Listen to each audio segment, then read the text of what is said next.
everyone, welcome back to my channel. So இன்னைக்கு வந்து நம்ம ஸ்ப்ளிட் கனாஷ், அதாவது நம்ம கனாஷ் செஞ்சுட்டு இருக்கப்போ அந்த கனாஷ் வந்து கர்ட் ஆகி ஸ்ப்ளிட் ஆயிடுச்சு அப்படின்னா அந்த கனாஷ் நம்ம எப்படி சேவ் பண்றது அப்படிங்கறத இந்த வீடியோ பார்க்க போறோம். ஸோ முதல்ல அதை எப்படி சேவ் பண்றது அப்படிங்கிறதுக்கு முன்னாடி ஏன் இந்த மாதிரி ஸ்ப்ளிட் ஆகுது அப்படிங்கிற ரீசன் சொல்லிடுறேன். ஸோ நான் செஞ்சுட்டு இருக்கப்போ பார்த்தீங்கன்னா நான் வந்து 1:2 ரேஷியோல, so which means 1 part of creamக்கு 2 parts of chocolate எடுத்திருந்தேன். ஸோ இந்த ரேஷியோல தான் அந்த கனாஷ் மேக் பண்றதுக்காக நான் மெல்ட் பண்ணிட்டு இருந்தேன். ஸோ நான் வந்து யூஸ்வலாக யூஸ் பண்ற க்ரீமை விட இந்த க்ரீம் வந்து கொஞ்சம் ஃபேட் கண்டென்ட் ஜாஸ்தியா இருக்கிற க்ரீம்.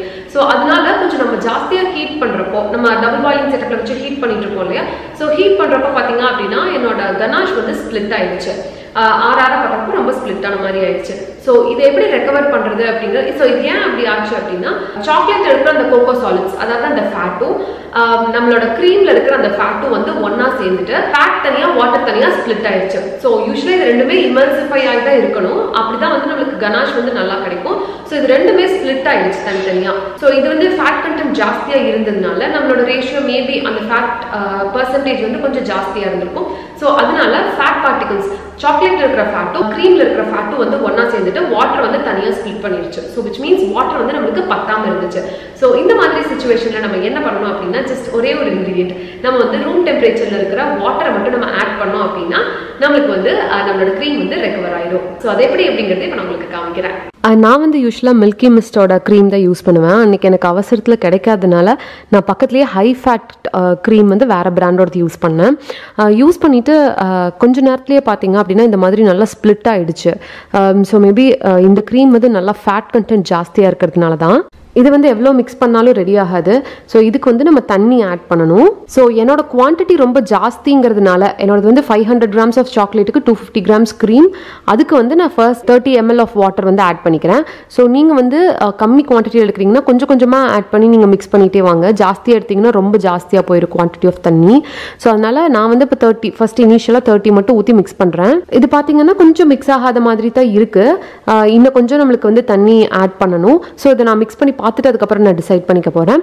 இப்போ பார்த்தீங்கன்னா எனக்கு தண்ணி அளவு பத்தாததுனால நான் திரும்பவும் வந்து இன்னும் ஒரு 25 ml ஆஃப் தண்ணி வந்து சேர்த்திக்கிறேன். ஸோ யூஸ்வலாக ஏன் இந்த மாதிரி ஆகுது அப்படின்னா, அதாவது நம்ம சாக்லேட் அண்ட் க்ரீம் இதை பார்த்தீங்கன்னா இமல்சிஃபிகேஷன் சொல்லுவாங்க. அதாவது ஆல்ரெடி நம்ம சாக்லேட்லேயே வந்து நிறைய அந்த ஸ்டெபிலைசர்ஸ், இமல்சிஃபயர்ஸ் எல்லாம் யூஸ் பண்ணி நம்மளோட ரெண்டு சேராத பொருட்கள், இப்போ தண்ணியும் ஆயிலும் வந்து சேராது இல்லையா, ஸோ அந்த மாதிரி ரெண்டு பார்ட்டிகல்ஸ் வந்து நம்மளுக்கு சேர்ந்து ஒரு சாக்லேட்டாக கொடுக்குறாங்க.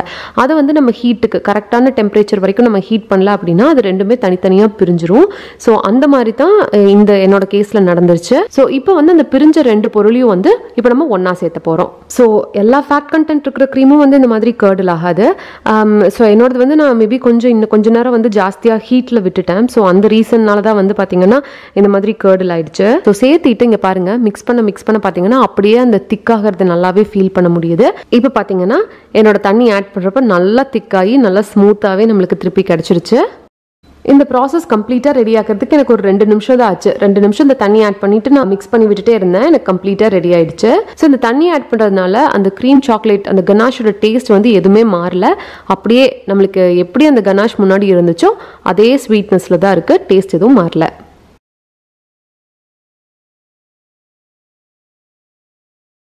ஸோ அவ்வளோதான். இந்த மாதிரி தான் உங்களோட க்ரீமும் கனாஷும் வந்து இந்த மாதிரி ஸ்ப்ளிட் ஆயிருந்துச்சு அப்படின்னா அதையும் ரெக்கவர் பண்ணிக்கலாம்.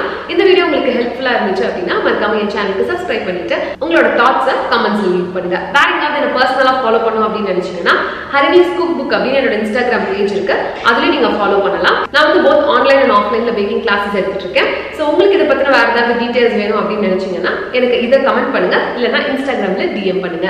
நான் இன்னொரு வீடியோல இன்னொரு இன்ட்ரெஸ்டிங்கான கண்டென்ட்டோட மீட் பண்றேன். அது வரைக்கும் பாய்.